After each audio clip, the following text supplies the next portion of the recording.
Mesdames et messieurs, chers téléspectateurs de Econ TV, bonjour, bienvenue dans l'Afrique en bref de ce 18 avril 2024. La coalition du président tchadien Mahamat Idriss Déby, accusé d'utiliser les moyens de l'État pour la campagne de son candidat. 4 jours seulement après le lancement de la course à l'électorat, des partis de l'opposition s'insurgent contre l'utilisation des édifices publics, voitures de l'État et des forces de sécurité au profit des activités de séduction préélectorale du président de la transition. On a vu que c'est une exhibition des biens qui ont été brandis, des endroits qui ne devaient normalement pas être occupés ont été tous occupés. Il y a eu une armada imposante des forces de sécurité, des moyens roulants comme des gros cylindrés. Aucun candidat ne peut disposer de moyens si imposants, dénonce l'un des candidats de l'opposition qui juge que ces actions du pouvoir violent les articles 113 et 137 du Code électoral.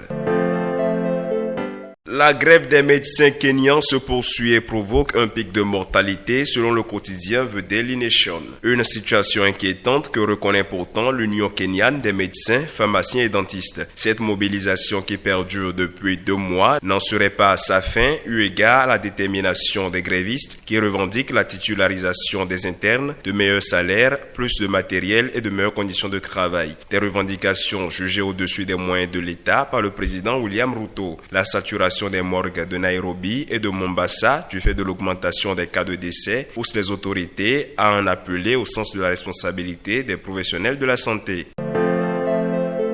Pour clôturer ce flash, le pape François a dénoncé hier mercredi des actes de torture dans le monde et a demandé devant des croyants rassemblés à la place Saint-Pierre de libérer les prisonniers de guerre. Le souverain pontife a invité les fidèles chrétiens à prier pour les personnes souffrantes et à plaider pour le cessez-le-feu immédiat à Gaza. Il propose la voie du dialogue aux belligérants. Pensons à la Terre Sainte, à la Palestine, à Israël, à l'Ukraine martyrisée. Pensons aux prisonniers de guerre que le Seigneur, par sa clémence, les libère tous. Et en parlant des prisonniers, il me vient à l'esprit, pour ceux qui sont torturés, que torturer les prisonniers est quelque chose de très mauvais. Ce n'est pas humain. Pensons à tant de tortures qui blessent la dignité de la personne et à tant de personnes torturées. Que le Seigneur aide tout le monde, bénisse tout le monde, a prié le pape. Mesdames et messieurs, ce sera tout pour l'Afrique en bref de ce 18 avril 2024. À ce soir pour le Flash Actu.